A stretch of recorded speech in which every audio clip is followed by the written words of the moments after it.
ఏంటి కొబ్బరి చిప్పలు చూపిస్తున్నాను అనుకుంటున్నానా? ఈ కొబ్బరి చిప్పలతో ఈజీగా సింపుల్ టెక్నిక్తో ఇంట్లో వాడుకునే కొబ్బరి పౌడర్ ఎలా తయారు చేసుకోవాలో చూపించబోతున్నానండి.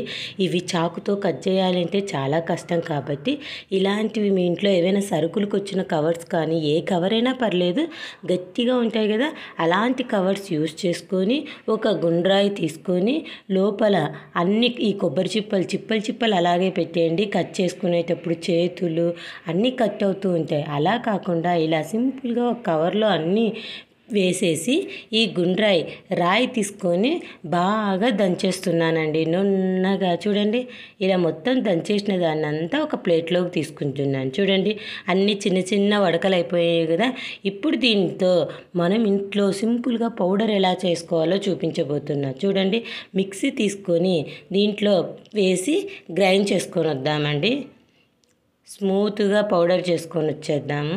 చూడండి, ఇంట్లోనే సింపుల్ టెక్నిక్తో కొబ్బరి పౌడర్ తయారైపోయింది. ఎటువంటి చాకు అవసరం లేదండి దీనికి కదా. Okay, all the best.